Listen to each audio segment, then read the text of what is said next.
Assalamualaikum warahmatullahi wabarakatuh. Yuk, take.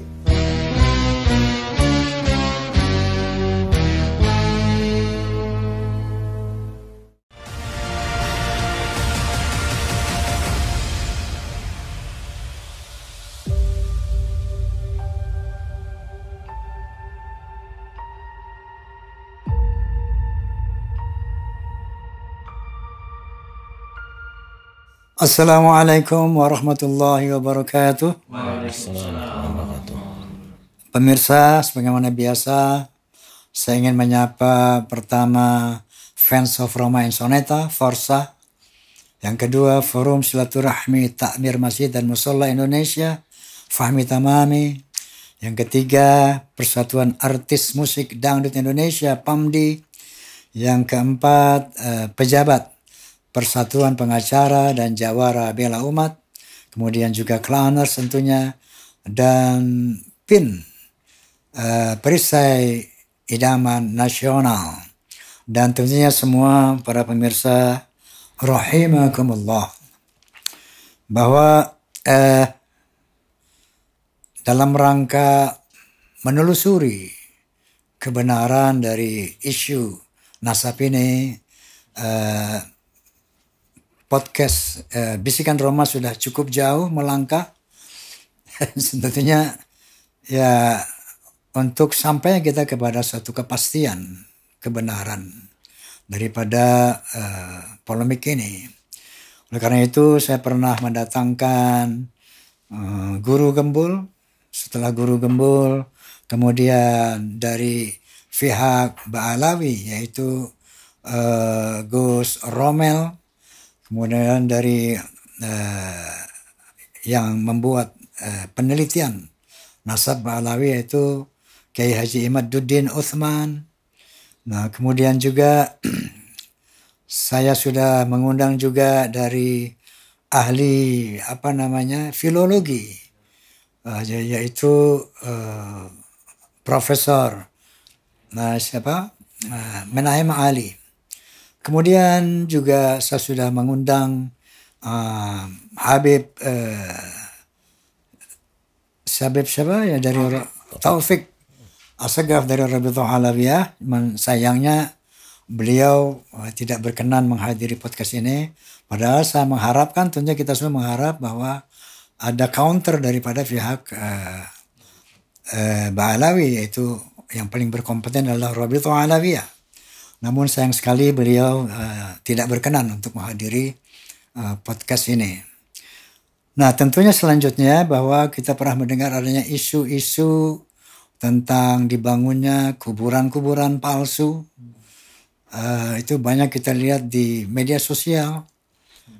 Adanya pembongkaran terhadap kuburan-kuburan palsu tersebut. Nah, kali ini tentunya alhamdulillah saya berkesempatan untuk mengundang seorang tokoh, seorang kiai yang betul-betul sangat berpengalaman tentang penyelidikan kuburan-kuburan palsu ini. Tepuk tangan buat Kiai Syarif Rahmat. Ya, Kiai Syarif Rahmat. Assalamualaikum. Assalamualaikum warahmatullahi wabarakatuh.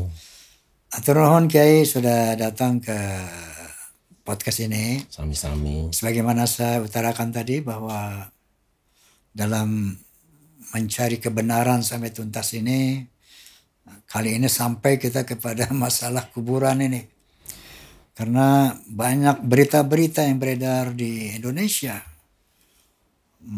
Adanya pemalsuan kuburan. Bahkan para wali. Ya. Nah, untuk itu bisa Kiai Syarif menjelaskan sebagaimana yang antum selama ini saya lihat betul-betul menelaah sebagai penelaah kuburan-kuburan palsu ini.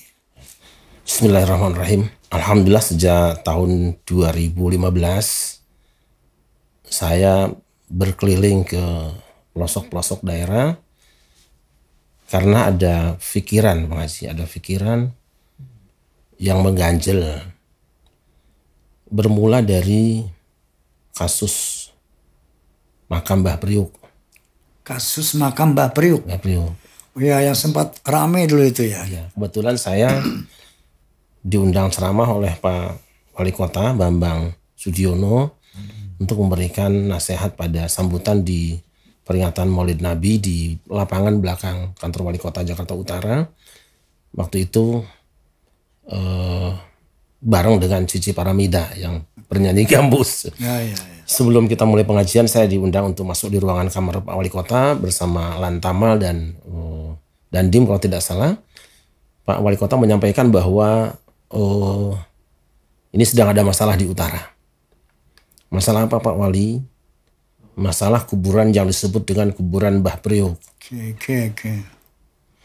Jadi yang benarnya bagaimana itu? Kata beliau, sebenarnya kuburan itu sudah dipindahkan ke Dobo, sudah tidak ada. Sudah dipindahkan ke Bogor. Ke Dobo. Ke Dobo itu mana? Dekat juga dari situ, tidak jauh, masih utara Jalan juga. Dobo. Iya. Nah terus, tapi ada orang yang, ada seorang Habib dan seorang pengacara yang membicarakan kembali, setengahnya menggugat bahwa dia mengaku sebagai ahli waris dari yang namanya Mbah Priok itu. Jadi setelah itu kita selesai saja, tidak ngobrol lagi. Nah kira-kira 1-2 minggu kemudian saya diundang lagi di kediaman beliau karena beliau akan umroh. Masih ngobrol itu lagi. Pas pada hari beliau akan umroh itu kejadian ribut di tanah itu. Di pemakaman itu. Iya, sebenarnya itu kan tanah Pelindo, Pak Haji. Tanah Pelindo. Kalau cerita yang kita baca bahwa itu orang dari Palembang yang akan ke Kalimantan kalau tidak salah, tapi wafat di kapal. Kemudian wafat di kapal. Kapal laut, kemudian menepi dan dikuburkan di tanah Pelindo itu. Nah dari situ saya mulai berpikir. Orang itu siapa namanya? Namanya Habib Muhammad Al-Haddad ya. Oh, seorang Habib. Dari Kalimantan. Dari Palembang. Dari Palembang, ya. Kalimantan, naik kapal laut. Ya. Kemudian meninggal di atas kapal. Iya. Kemudian dikuburkan di tanah Pelindo. Habib Hasan itu. Ya. Dikuburkanlah di daerah Priok itu. Di Pelindo itu ya, di tanah Pelindo. Nah, kemudian. Mohon maaf, tahun berapa itu kira-kira peristiwa itu? Saya tahun 2010 kalau tidak salah. Tahun 2010? Iya. Dikuburkannya? Bukan, itu sudah tahun 1920-an lah kira-kira ya. Oh, 1920 peristiwa meninggalnya itu. Beliau itu. Keluarga Al-Haddad ya. Al-Haddad, kemudian setelah ramai ribut, Pak Yusuf Kalla, Pak Kiai Ma'ruf Amin dan para tokoh termasuk Habaib juga kumpul mengadakan mubahasah. Kesimpulannya adalah bahwa cerita tentang Mbah Priok itu palsu. Sebentar. Tokoh yang dikuburkan itu adalah Al-Haddad ya. Al-Haddad, namanya Hasan. Ya. Bebasan. Meninggal di kapal, kemudian dikuburkan di situ. Kemudian dikeramatkan. Dipindahkan dulu. Sudah pindah kuburannya ke Dobo. Tapi setelah itu dikeramatkan, padahal itu tanah kosong. Oh, kuburan aslinya ada di Dobo. Di Dobo. Nah, yang dikeramatkan itu tanah kosong. Tanah kosong. Oke. Tapi memang kijingnya kemudian dipasang lagi. Okay. Itu adalah hasil dari investigasi tim yang sengaja dibentuk oleh Pemda DKI dan Majelis Ulama Indonesia, melibatkan Pak Yusuf Kalla, Kiai Ma'ruf Amin, dan termasuk ahli sahab yang pakar sejarah itu. Habaib juga diundang. Disimpulkan bahwa cerita, karena di buku itu diceritakan, kan ada bukunya ya, ada Habib yang bikin buku bahwa keramatnya ini itu semua adalah cerita fiktif dan kuburan itu sudah kosong. Kuburan itu kosong. Jadi kuburan palsu saja. Palsu saja.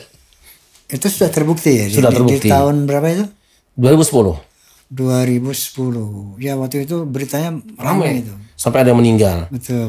Nah dari situlah saya mulai berpikir sebenarnya apa sih yang terjadi?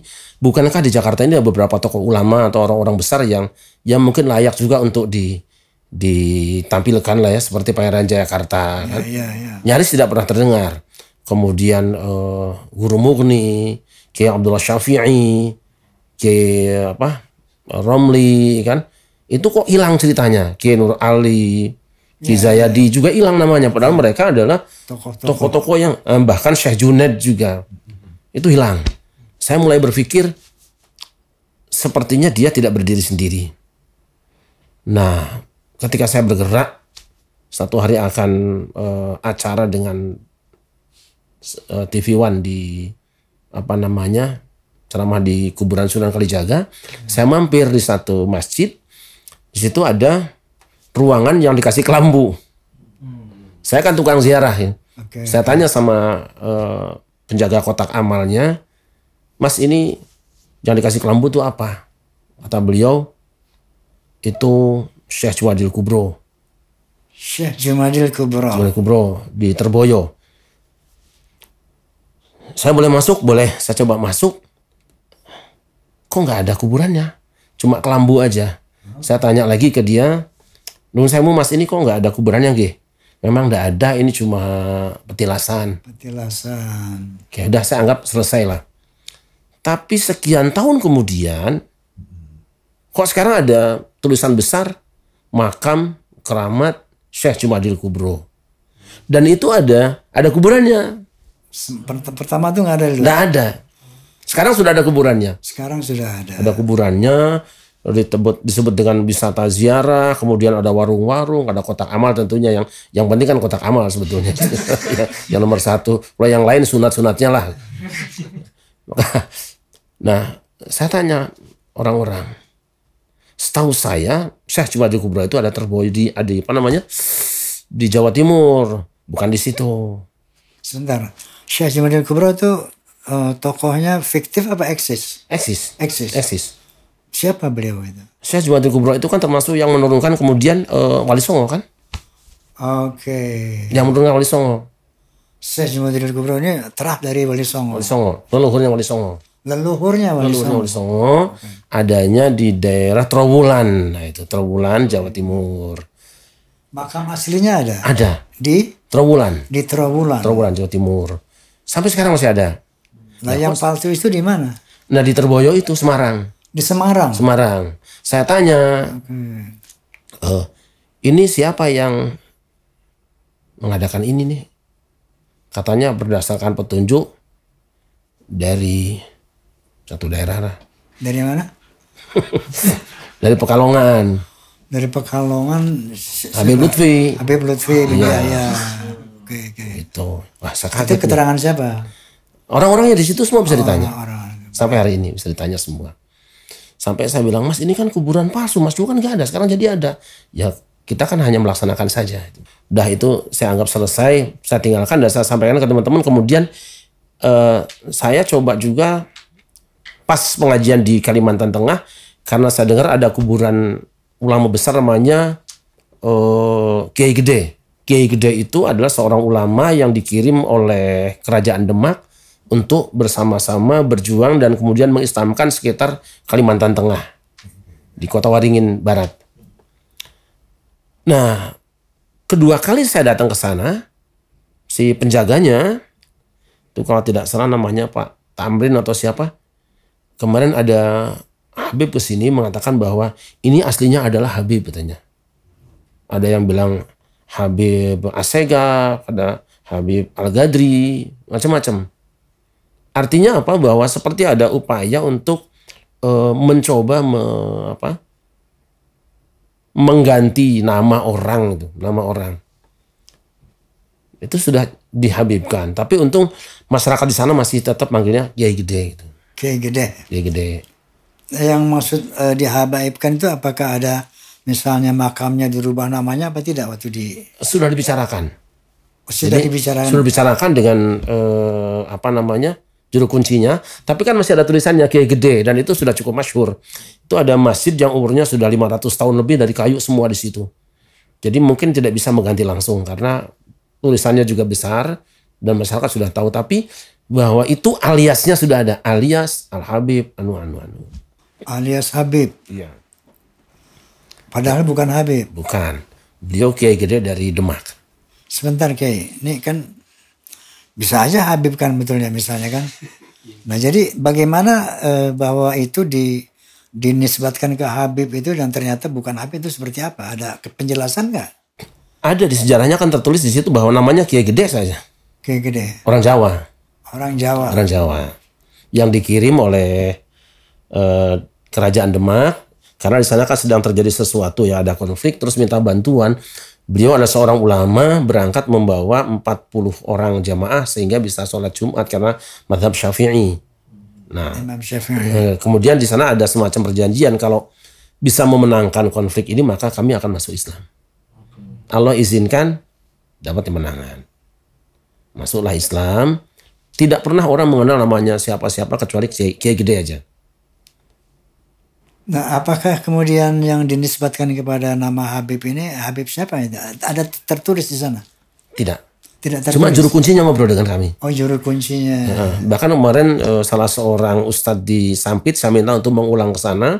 Coba tanyakan, apa benar pernah ada orang yang menyebutkan bahwa kuburan itu adalah Habib? Iya, disebutkan. Dan ada beberapa Habib. Ada Habib Segaf, ada Habib Al-Ghadri, ada Habib, kalau nggak salah begitu. Nah ini saya anggap sepertinya ada upaya sistematis dari orang-orang tertentu yang ingin memutar balik sejarah. Oke.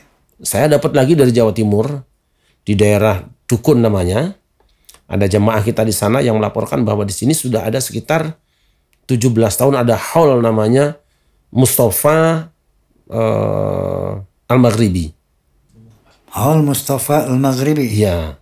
Saya tanya aslinya siapa? Kalau aslinya dulu namanya bukan itu. Namanya Kiai Kalbakal. Nah saya tanya, siapa yang merintis mengadakan haul tiap tahun dengan nama Mustafa Al-Maghribi? Sama. Sama dengan yang tadi itu. Waduh. Habib yang dari Pekalongan itu? Iya. Ini nggak fitnah nih, Kay? Enggak lah, kita bisa telepon orangnya juga sih. Oke, soalnya berat nih kan kalau nggak benar kan nggak apa? Dosa lah. Dosa kan? Dosa lah. Dosa besar itu. Dosa besar. Nah, saya juga coba bicara tentang sejarah NU misalnya, Thariqah. Ya. Saya berbicara dengan Kiai Khalwani. Kiai Khalwani itu mursyid Thariqah Qadiriyah Naqsyabandiyah dari Berjan, Purworejo. Saya lah orang pertama yang nanya beliau waktu itu karena beliau sedang ada ceramah di Depok, kemudian sempat bicara di BSD. Saya tanya karena udah ada obrolan kan tentang Thariqah itu, Jatman. Beliau bercerita bahwa Jatman itu ada perubahan sejarah nih. Ya udah kalau gitu jangan ngobrol sekarang dengan saya, kita YouTube-kan waktu itu, kita videokan. Sejak kapan kan Jatman pendirinya ayah beliau Kiai Nawawi dengan Kiai Muslim Ranggen, itu diantaranya pendirinya itu. Tapi dirubah kemudian jadi orang lain yang saya tidak mau sebut, nggak enak ya. Sebentar, Jatman ini biar paham apa itu Jatman. Jam'iyah Thariqah Mu'tabarah An-Nahdiyah. Jatman. Ya. Jam'iyah Thariqah Mu'tabarah Nahdiyah. Nadia. Iya, NU punya. Ya, NU punya Jatman. Nah, itu tahu-tahu kata beliau dibikin buku dan pendirinya ganti orang lain. Lalu sama Kiai Khalwani tanyakan kepada orang yang di Semarang yang memang tahu peristiwa penggantian, siapa yang mengganti ini? Anak-anak. Tapi saya tanya begini, kalau Kiai nanya itu yang mengganti anak-anak kan nggak masalah. Tapi masalahnya adalah di zaman siapa? Di zamannya ketua Jatmannya Habib Lutfi. Dan berulang kali saya sampaikan supaya dikembalikan sejarah yang sebenarnya sampai sekarang nggak dirubah. Bahkan belakangan berkembang nama Thariqah pun dirubah. Yang tadinya Naqsyabandiyah misalnya Syadziliyah ditambah dengan Alawiyah. Sebentar Kiai ya, ini masalah apa ya? Sensitif banget ini. Apa Kiai sudah misalnya wawancara tokoh-tokoh NU mengenai hal ini, ada perubahan kemudian ada tambahan Alawiyah itu? Saya sudah bicara langsung dengan Kiai Khalwani. Sudah bicara langsung seperti ini kita ngobrol berdua.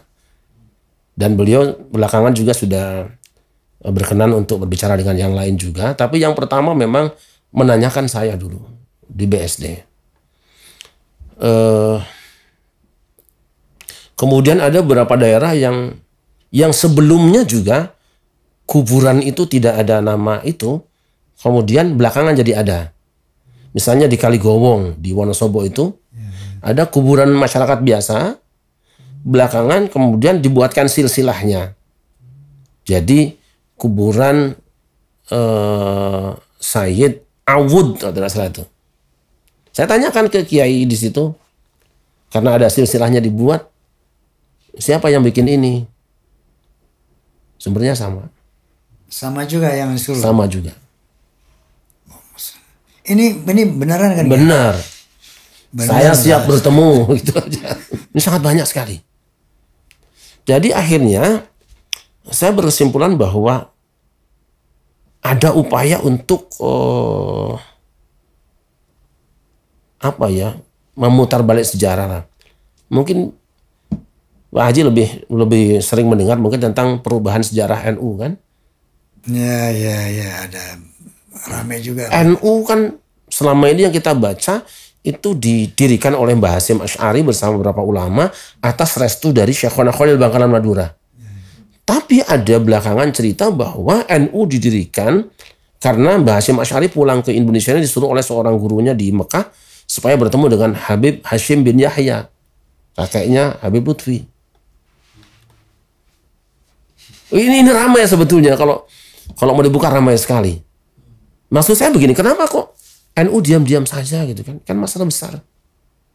Sejarah berdirinya itu. Astagfirullahaladzim. Nah kenapa Kiai? Kan NU ini satu jamiah yang satu sakral ya. Nahdlatul Ulama, kebangkitan ulama. Kemudian ormas Islam yang terbesar di Indonesia. Bahkan di dunia mungkin ya. Bahkan di dunia. Apa sebenarnya nggak ada satu respon terhadap, katakanlah kalau memang ada pemalsuan. Kenapa kira-kira? Saya kira Bang Haji wajib undang beliau nanti di sini. Undang ke sini? Iya, PBNU harus diundang, harus bicara. Kalau saya nanti mewakili hati mereka, jangan-jangan salah juga. Begitu. Cuman memang ada kesulitan karena banyak di antara anak-anak kita yang belajar kepada habaib di Yaman. Kalau bagi saya nggak ada masalah, guru tetap guru. Betul. Jangan orang yang bersalah kemudian disamakan dengan guru yang tidak bersalah. Kalau emang ini salah ya salah saja kalau saya begitu. Banyaklah saya bahkan sebagian saya tulis juga di majalah saya tentang pengalihan nama kuburan itu. Nah ini kemarin saya di Ciamis juga sudah menemukan satu kuburan yang tiba-tiba menjadi makam Syekh Dimyati. Itu di kampung saya sendiri. Saya langsung turun ke sana. Ini dari mana ini nama Syekh Dimyati ini? Katanya hasil dari riyadoh seorang gus dengan kiai. Saya bilang, saya dari kecil hidup di sini nggak pernah dengar ada nama Syekh ini di sini. Saya orang Banjarsari sebenarnya. Terus setelah dikejar ke teman-teman ke sana juga nggak jelas tanggapannya. Cuma kita sedang pelajari dari mana dia punya gerakan ini. Kelihatannya ada orang-orang yang berkepentingan dengan ya tadi kotak amal itu. Kotak amal itu. Jadi itu yang saya tahu. Ya ingat lupa ada daerah lain yang juga. Tadi yang sudah ya. Kikal Bakal. Kemudian Syekh Jumadil Kubro. Kemudian Kota Waringin Barat, Ciamis, Kaligowong, itu saya sudah mewakili. Bahkan kemarin teman-teman hadir juga di Haul Sunan Giri. Itu di dalamnya setelah ada corona, tiba-tiba sekarang ada sejumlah kuburan dengan merek Habib. Di Sunan Giri? Iya. Di dalam makamnya itu tiba-tiba ada baru gitu. Habib semua. Kan masalah. Kalau yang di Jember mungkin sudah selesai lah ya. Karena mereka kan langsung hancurkan. Ya saya pernah lihat, kita mungkin pernah lihat ya di media sosial. Seperti di Madura. Itu ada makam keramat. Tiba-tiba sekarang di belakangnya ada ditambah asegaf atau apa gitu. Nah kemudian ahli waris ini mengundang pejabat daerah dan masyarakat untuk mengembalikan kepada nama asli. Ya. Itu ramai kita lihat di media sosial. Nah kemudian saya pernah melihat juga bahwa juga di media sosial ada 12 kuburan wali. 12 kuburan wali di daerah Jawa Barat kalau nggak salah tuh Pak Kiai. Nah tiba-tiba ada 12 kuburan wali itu udah lengkap dengan saungnya dan segala macam. Akhirnya atas perintah MUI, pemerintah daerah, juga orang-orang Ansor kalau nggak salah, itu dibongkar. Nah apa? Astagfirullahaladzim. Nah kemudian sejauh mana Kiai tahu, misalnya yang keramat orang kerajaan yang tinggal di Jogja tiba-tiba dipindahkan ke Semarang itu. Oh iya itu ya. KRT Sumodiningrat itu betul, itu yang paling ramai. Kebetulan ayah saya kan orang Wonokromo. Wonokromo itu ya jejeran situ. Di situ kuburan Sumodiningrat. Jadi bapak saya asli orang situ. Maka ketika ada ini kan versi ceritanya kan begini masalahnya, bahwa Sumodiningrat itu adalah menantu dari HB, ya, HB2. Beliau bukan seorang Balawi, bukan. Dia terah dari Brawijaya 5 lewat Kanjeng Pangeran Ngerang terus ke bawah.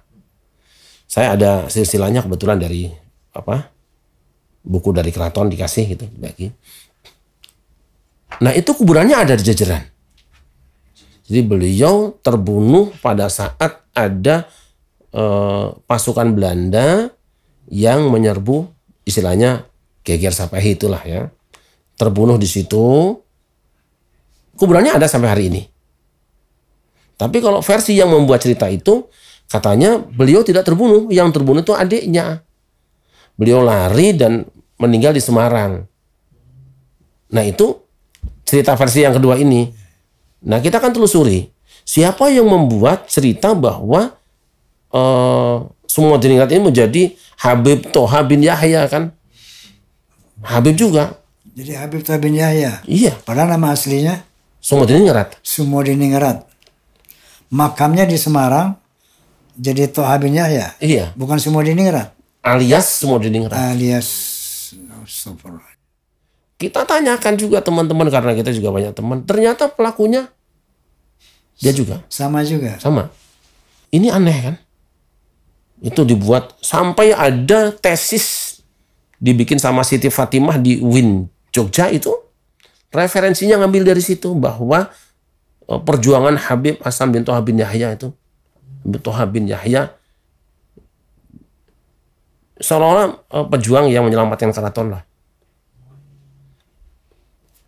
Nah, saya pikir apakah tesis yang sudah disidangkan dan sudah lulus itu bisa dicabut kembali karena referensinya tidak kuat. Tapi referensinya tadi itu sumbernya sama. Saya pikir seberapa kuat sih referensi satu orang manusia yang tidak berdasarkan manuskrip. Sedangkan itu kan abad 18. Masuk abad 19 ya. Manuskrip aslinya dari beliau ada? Ada. Itu di tahun 1815 kalau tidak salah sudah ditulis, namanya ada. Sumodiningrat. Silsilahnya juga ada. Nah ini kok tiba-tiba ada masuk nama Habib Toha bin Yahya. Toha bin Yahya.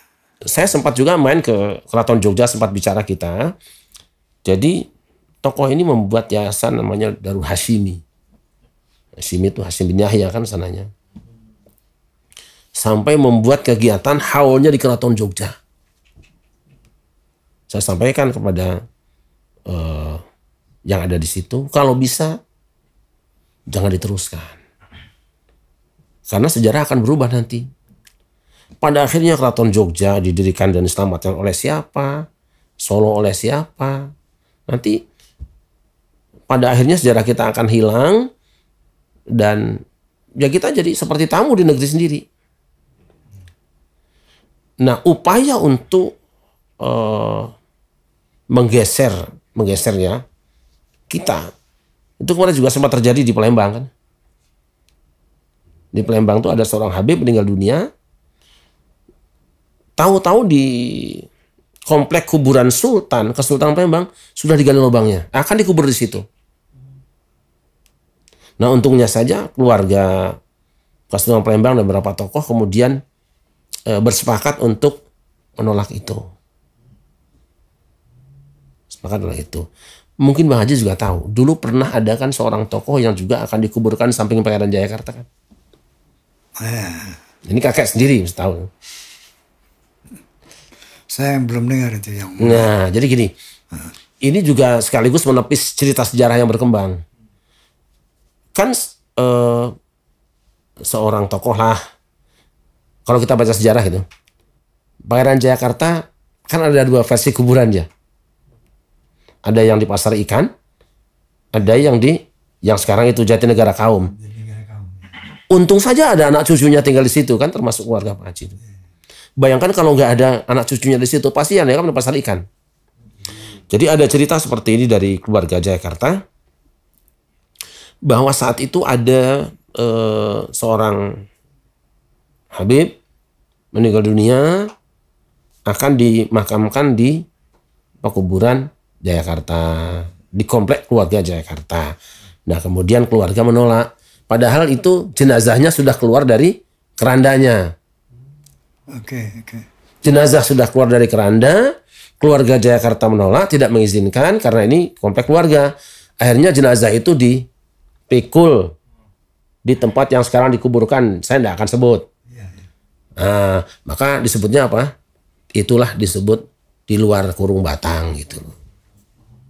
Jadi bukan terbang jenazahnya, bukan. Oh, keramat luar batang itu ya? Ya, bukan keluar batang terbang. Bukan.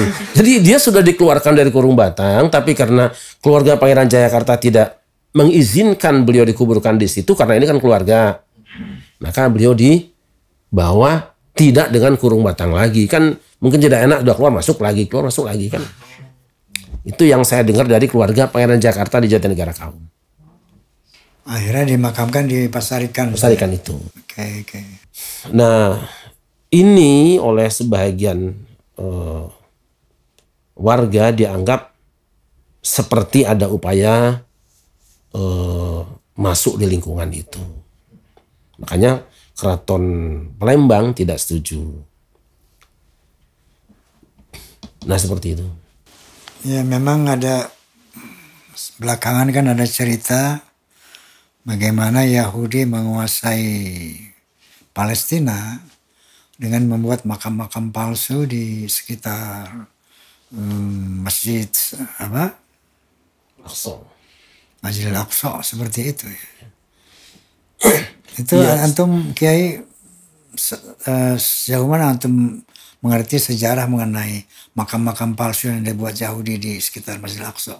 Apakah itu ada bukunya, ada sejarahnya? Kelihatannya banyak ya yang baca sudah itu ya, sudah tahu. Dan memang Yahudi Askenazi itu juga bukan Israel yang dari Nabi Yakub ya. Kalau beritanya mereka itu Yahudi yang Askenazi itu. Jadi mereka memang kalau keturunan Nabi Yakub masih banyak yang baik. Karena mereka Yahudi, Nasrani dan Islam misalnya masih satu pohon kan. Dan mereka adalah orang-orang yang memang punya cara sistematis untuk menguasai sebuah wilayah dengan cara membuat sejarah seolah-olah mereka yang lebih tua di situ. Nah, di antaranya membuat makam-makam palsu. Bahkan di Israel ya, di Palestina ya. Di Indonesia pun di Demak ada. Saya tidak akan sebut orangnya, yang sekarang di tempatnya dia itu dipasangi kijing yang sudah tua. Dia nyari kijing-kijing tua, kuburan tua, dipasang di situ untuk disebutkan bahwa ini adalah si anu. Itu Demak ada. Kiai, ini bukan soal main-main ini. Soal kuburan palsu itu, apakah ini sudah dilaporkan kepada yang berwenang misalnya? Mau lapor ke siapa? Orang juga bingung. Tapi saya kira teman-teman sudah mulai berbicara kemarin, dan nanti kita akan berembuk lah. Karena bagaimanapun juga ini kan berhubungan dengan bukan cuma leluhur tapi negeri kita sendiri ya. Negeri kita sendiri. Sudah cukup banyak masalahnya. Saya tidak mengerti juga kalau ulama-ulama Majelis Ulama Indonesia misalnya, terus Nahdlatul Ulama yang selama ini korbannya kan warga NU. Kalau Muhammadiyah tidak ngurusi yang seperti itu. Kenapa sih masih diam saja? Anggap saja ini adalah isu yang bisa jadi benar atau tidak benar. Tapi seharusnya kita melakukan tindakan.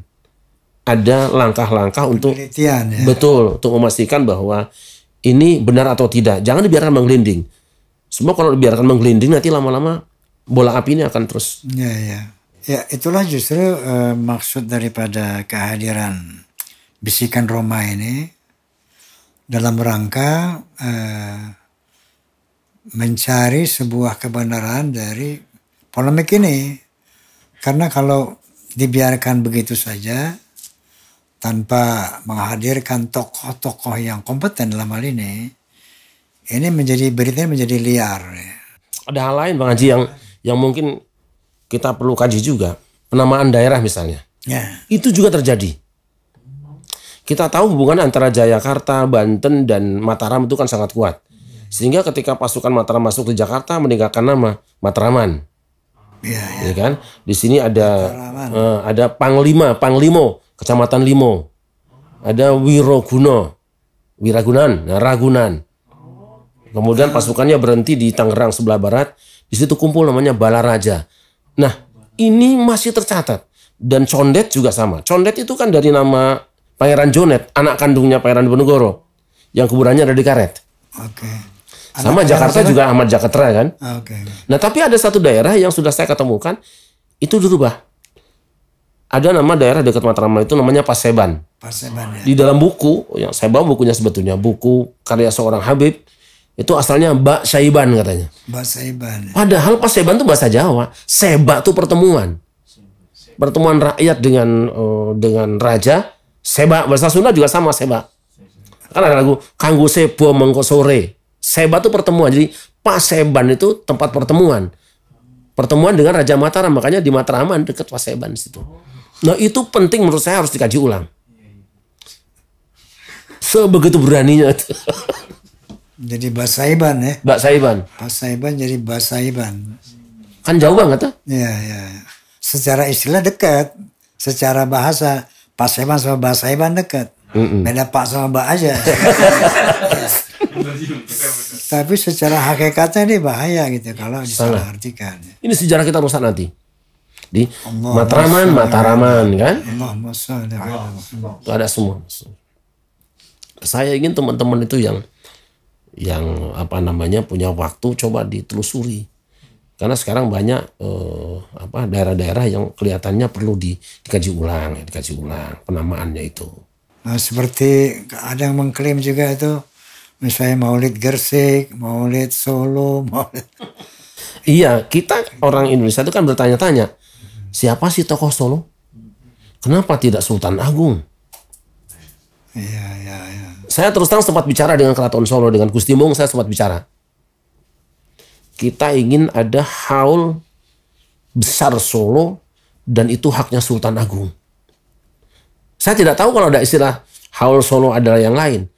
Tapi yang membawa Islam di Solo itu Sultan Agung. Anggap kalau tidak mau Sultan Agung, Ki Ageng Nis. Kenapa tidak ini? Kalau Banten misalnya nanti takut juga ada haul Banten juga lama-lama. Ya ini kan kemarin ada haul Gresik ya. Itu mengklaim nama kota atas seorang Ba'alawi yang meninggal di situ. Padahal di situ ada Sunan Gresik, Sunan Giri ya. Itu haul seorang Habib dikasih nama kota haul Gresik seperti gitu. Astagfirullahaladzim ini juga jadi. Iya, mereka kan suka biasa sohib Mirbat, ya kan? Sohib disebut daerahnya. Jadi kalau bahasa kita penguasa daerah itu, orang besar daerah itu. Nah, sama dengan Mbah Priok kan? Masuk Mbah Priok diambil dari nama Habib Hasan Al-Hadad itu. Padahal Bang Ridwan Saidi pernah saja bicara nama Priok itu sudah ada di abad kedua. Sudah ada. Dan cukup banyaklah argumen kenapa para jadi dicanturin ke nama Priok, Mbah Priok. Iya. Padahal Priok ini jauh sebelum itu. Gitu. Sekarang ada lagi Bang Haji. Mbah Cikini. Ada lagi. Karena ada air mengalir di kuburan Cikini. Air pam itu bocor kalau nggak salah itu. Jadi Mbah Cikini. Dan itu al juga. Astagfirullahaladzim. Nah ini sesungguhnya satu yang sangat-sangat serius. Satu, untuk meluruskan sejarah Islam di Indonesia dan sejarah kebangsaan kita. Ya. Itu yang harus kita telusuri terus. Ya. Namun dengan catatan bahwa sebagaimana saya selalu katakan, semua ini dalam rangka watawassaw bil haqqi watawassaw bis sabr. Dalam rangka saling menasehati tentang kebenaran, saling menasehati tentang kesabaran. Dan yang kedua yang selalu saya utarakan sebagai dasar daripada podcast ini, wa ta'awanu 'alal birri wa taqwa wa la ta'awanu 'alal itsmi wal 'udwan. Tolong menolonglah dalam kebaikan dan takwa. Dan jangan tolong menolong dalam dosa dan permusuhan. Nah, agar tidak terjadi permusuhan, maka kita harus tolong menolong di dalam yang hak, kebaikan dan takwa. Barangkali ini ya yang harus kita capai bersama, sehingga kalau sudah jelas yang namanya siapa Ba'alawi, siapa Wali Songo, dan insya Allah kami juga akan menghadirkan perwakilan dari Wali Songo, sehingga semuanya jelas. Kalau semua sudah jelas, mari kita rekat ukhuwah Islamiyah. Karena ketinggian derajat manusia di sisi Allah, sekali lagi, bukan dari nasab, tetapi semata-mata dari takwa kita kepada Allah SWT. Dari kelompok Ba'alawi, kelompok Wali Songo, dan umat Islam pada khususnya, umumnya bangsa Indonesia, harus betul-betul terus menelusuri ini sampai tuntas, sampai jelas. Dan setelah itu, mari kita bersatu.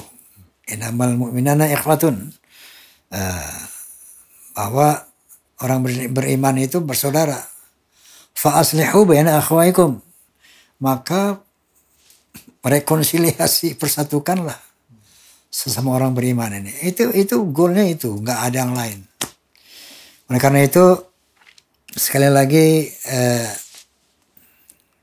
mari bersama-sama kita memandang satu arah, yaitu mencari kebenaran, bukan mencari pembenaran. Baik Kiai, barangkali ada last statement dari Kiai. Iya. Umat ini.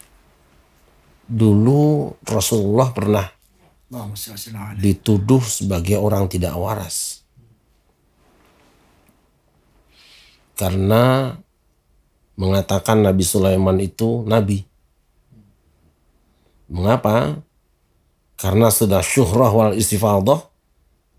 Kata orang-orang kafir, wa ma kana illa sahiran. Sulaiman tukang sihir.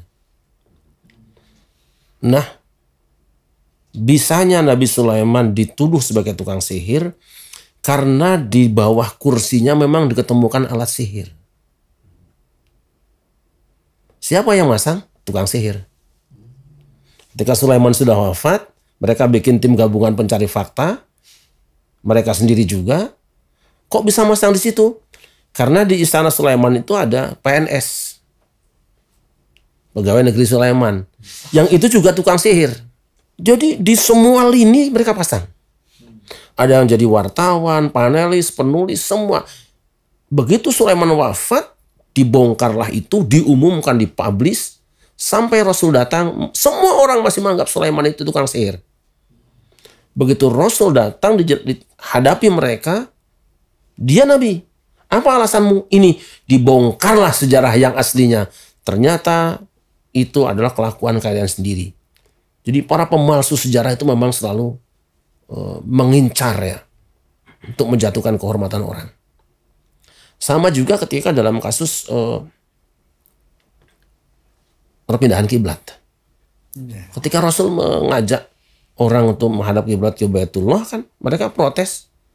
Rumah yang mestinya jadi kiblat itu rumah tertua. Rumah tertua itu ya Baitul Maqdis. Ini Muhammad ini gila. Rasul katakan ada 3 argumen. Kamu apa alasannya bahwa itu lebih tua? Tapi Quran jelaskan fihi ayatum bayinat.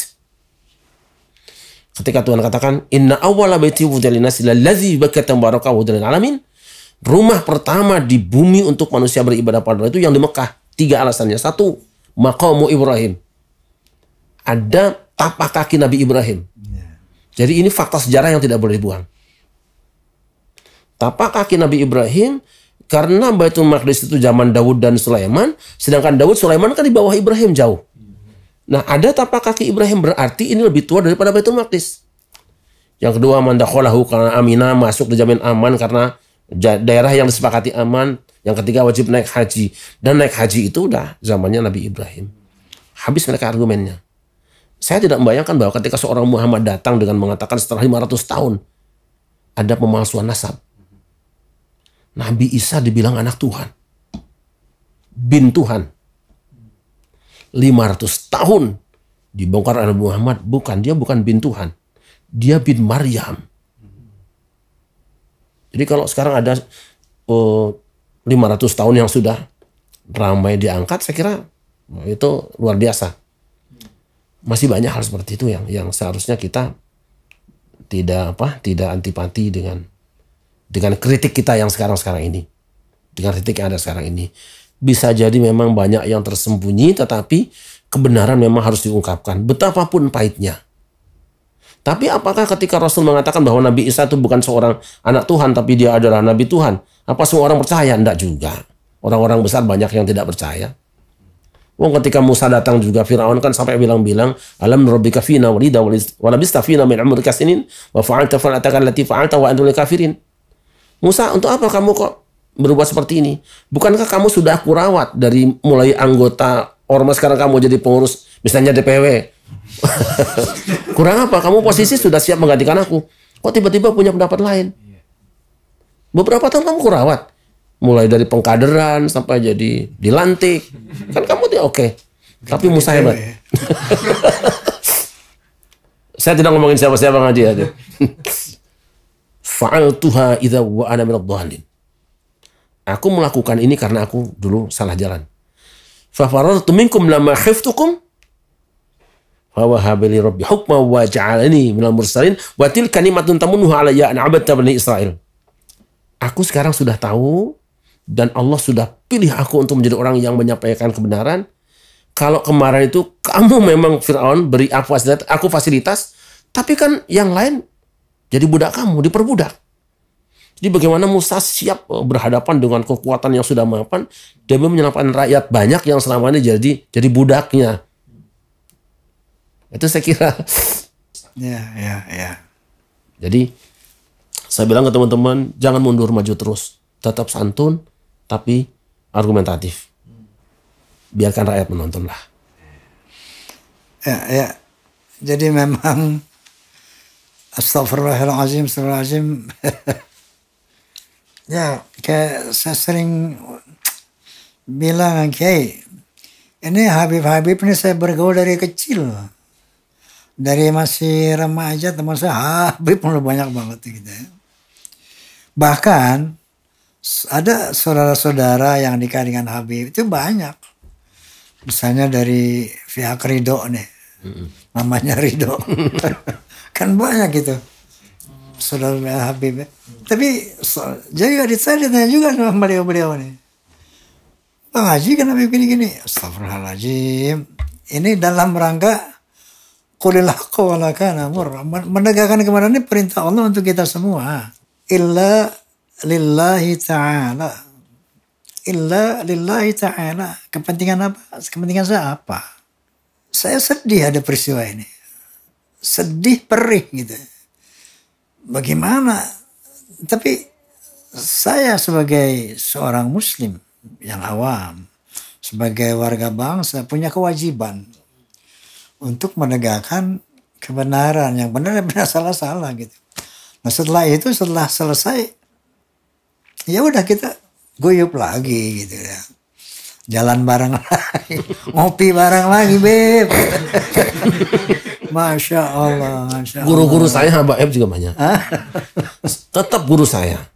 Jadi ketika sekarang guru tetap guru. Dan saya tidak akan kurang hormat pada mereka. Dan saya ingin berkata pada teman-teman saya, kalian ketika tidak dikatakan sebagai dzurriyyah Rasul atau katakanlah nasab ke siapa, memang sebuah kehinaan kalau nasabnya lain. Enggak, bukan kehinaan.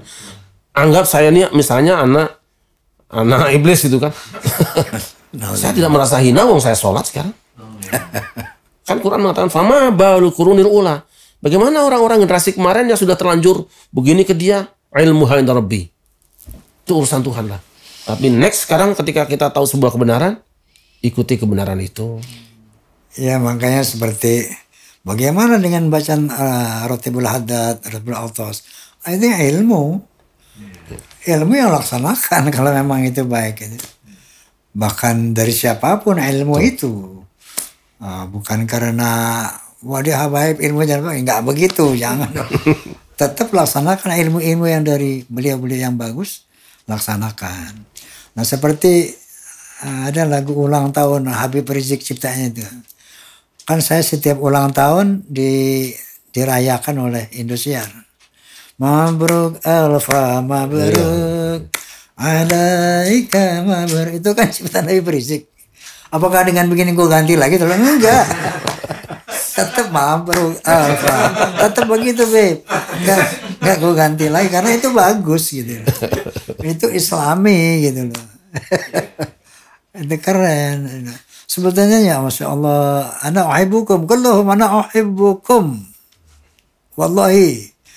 Nah cuman begini kita lagi ada persoalan nih, benar salah. Kita duduk bareng gitu kan. Iya.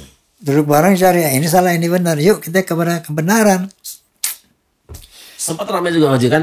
Kalau sekarang kita dengar lagu Allahu Akbar. Itu kan yang kita tahu di mana-mana pasti ciptaan Buya Hamka kan? Iya.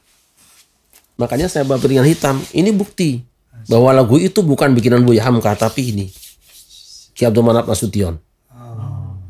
Saya senang bukti. Kan nggak sulit. Kalau kita buka semua di Google dimanapun pasti penciptanya adalah Buya Hamka. Nah, padahal beliau adalah yang suka menampilkan lagu itu ketika mengisi pengajian di radio Asy-Syafi'iyah pada saat. Juga misalnya ada saudara-saudara kita yang tidak suka dengan Maulid Nabi misalnya ya. Ada masjid besar di Jakarta yang tidak mau Maulid Nabi. Padahal dulu tahun 56 ada Maulid Nabi di masjid itu. Masjid siapa tuh? Ini ada. Ini masjid siapa itu? Ini masjid siapa? Al-Azhar. Al-Azhar. Kan tidak ada Maulid lagi. Juga ada satu ormas yang tidak mau mengadakan Isra Mi'raj. Padahal ormas itu berdirinya pada saat peringatan Isra Mi'raj. Ya. Saya senang seperti itu supaya apa ya? Ya sejarah lah. Ini kan, Bang Haji bisa baca di sini. Kita lihat sini. Aisyah itu berdirinya pada peringatan Isra Mi'raj. Muhammadiyah. Jadi jangan pertentangan antara Muhammadiyah dengan Isra Mi'raj. Aslinya ngadain mereka juga dulu. Nah, kalau sekarang tidak ada, berarti kan ada perubahan. Apakah perubahan itu yang kemudian menjadi Muhammadiyah dengan NU seperti bermusuhan? Kan boleh kita cek itu. Jangan-jangan karena masalah itu. Saya lebih senang membaca sejarah apa adanya, dan kita buka, sehingga kita tidak mewariskan yang salah lah kalau saya sih. Ya maka saya tidak terlibat dengan soal nasab ya. Kan teman-teman kita mencari nasab itu berdasarkan DNA dan buku-buku. Kalau saya tidak. Saya pakai perilaku. Karena ayam tidak pernah menggonggong. Dan kambing tidak pernah ngeong-ngeong. Dari situ ngelihatnya ya? Iya. Saya sering menyebutkan ada seorang dosen, guru besar saya misalnya. Dia tidak usah ngaku nasab siapa. Tapi batin saya mengatakan, saya yakin ada darah Nabi di situ. Tapi ada orang teriak-teriak punya darah Nabi. Saya tidak melihat cirinya di situ. Karena tidak mungkin lisan Nabi kotor, tidak mungkin. Nabi pemberi, tidak mungkin kalau peminta-minta itu turunan Nabi. Nabi itu jujur, kalau yang bohong pasti bukan turunan Nabi. Itu argumen kampungan kan. Tapi kan kata orang Sunda juga, Uyang mau tetes ka luhur. Garam tidak pernah menetes ke atas. Itu saya itu. Nabi memberi tidak meminta. Ya. Astagfirullahalazim, astagfirullahalazim. Nabi sendiri hidupnya kan sangat miskin. Masya Allah. Sangat miskin. Sampai beliau mengatakan pada istri-istrinya, kalau kamu menginginkan dunia dan perhiasannya, aku kasih kamu mut'ah, hadiah, aku ceraikan dengan baik. Kan begitu. Tapi kalau kamu menghendaki Allah dan Rasulnya dari akhirat, berlakulah dengan baik, bertakwalah kepada Allah. Temannya kaya-kaya kan, Abu Bakar, Arno kaya, Uthman kaya, tapi Nabi miskin. Dan doanya juga Allahumma ahyini miskinan. Apa doa Nabi itu? Allahumma ahyini miskinan. Ya Allah, hidupkan aku dalam keadaan miskin. Wa amitni miskinan, matikan aku dalam keadaan miskin. Wahsyurni fi zumratil masakin, dan kumpulkan aku dengan rombongan orang-orang miskin. Insyaallah. Saya kira sampai kapanpun ayam akan berkokok. Kalau ada yang tidak berkokok, dia bilang ayam bukan. Aku bukan ayam. Kambing pasti mengembek. Ngembik pasti. Kalau menggonggong bukan kambing. Bukan. Lu paham gak sih lu?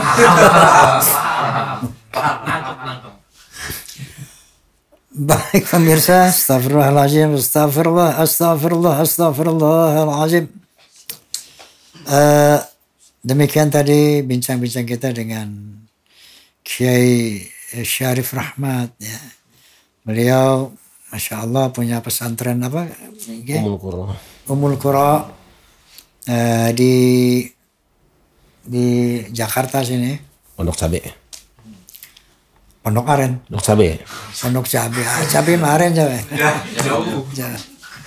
Di Pondok Cabe. Masya Allah, mudah-mudahan bincang-bincang kita di Bisikan Roma ini bincang asik bareng Roma ya. Kita mendapat ridho dari Allah Subhanahu wa taala. Mendapat tentunya hidayah wal inayah dari Allah Subhanahu wa taala sehingga bisa mempersatukan umat di dalam ketakwaan dan keimanan kepadanya dan dalam cinta kepada Rasulullah sallallahu alaihi wasallam. Oleh karena itu kita terus untuk saling berwasiat tentang kebenaran dan tentang kesabaran. Terima kasih atas perhatiannya. Namun sebelumnya Kiai sebagaimana biasa Kiai setelah bincang asik bareng Roma, bisikan Roma, ini ada bingkisan Roma. Bungkusan ya? Bingkisan. Nah, atau nuhun jazakallah. Sarung Bang Haji Roma. Wah, ya, Masya Allah. Besok ada acara orari. Apa tuh? Obrolan rahasia Roma Irama. Baik, hati nuhun. Masya Allah, Masya Allah. Baik pemirsa, jazakumullah khairan katsira. Tetap jaga ukhuwah Islamiyah. Wallahul muwafiq ila aqwamit thoriq. Billahi taufiq wal hidayah. Assalamualaikum warahmatullahi wabarakatuh. Waalaikumsalam warahmatullahi wabarakatuh.